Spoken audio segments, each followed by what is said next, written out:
journey alone transports the mind. A prop plane traveling to northern Manitoba takes us into the spiritual heartland of most Indigenous communities here. But the beauty belies a saga of isolation, poverty, and discrimination.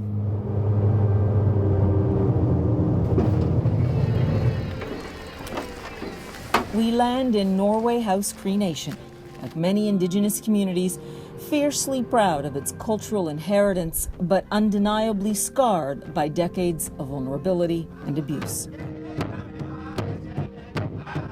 We witness a first here, an Indigenous community that says it is confronting the issue of child exploitation after decades of denial by bringing an anti-trafficking education program right into its schools.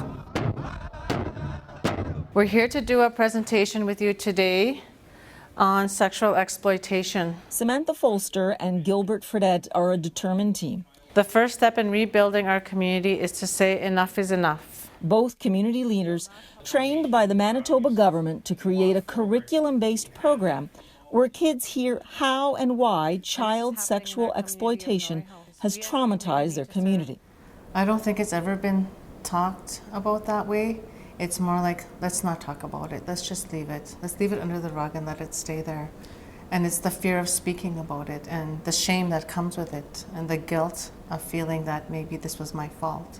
It's the right time now to open the doors and get those skeletons out of the closet and start talking about these issues within our own community. Because if we don't do that, then we're not going to be part of the solution. We're going to continue to be part of the problem. The solution, they say, must begin in the classroom. As a first step towards prevention, kids get a detailed account of how they might be lured and candid reasons for why they may be vulnerable as Indigenous youth.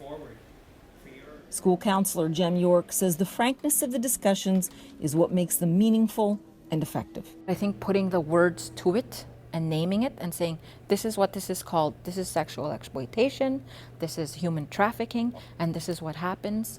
And I think the kids are like, oh, okay. That's what that is, you know? The difference now is we're talking about it. I mean, you know, we have plans in place in the community which we never had before. Ron Evans is the chief here at Norway House. He says a legacy of addiction, violence, and abuse means many children are not living with their families, but are instead in government care. So how does it compromise communities like this one? Well, we have an issue with our children. We have a high number of children in care. It makes our communities very vulnerable that way for predators to take advantage of our children. Changing that will take years of community involvement.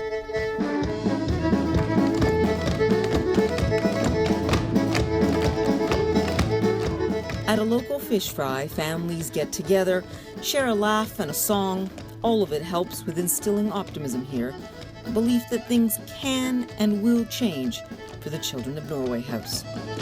We need to let them know that it's wrong. Let them know that it's not their fault. You know, not to feel shame, because it's not their fault. You know, how is it that we can heal as a community?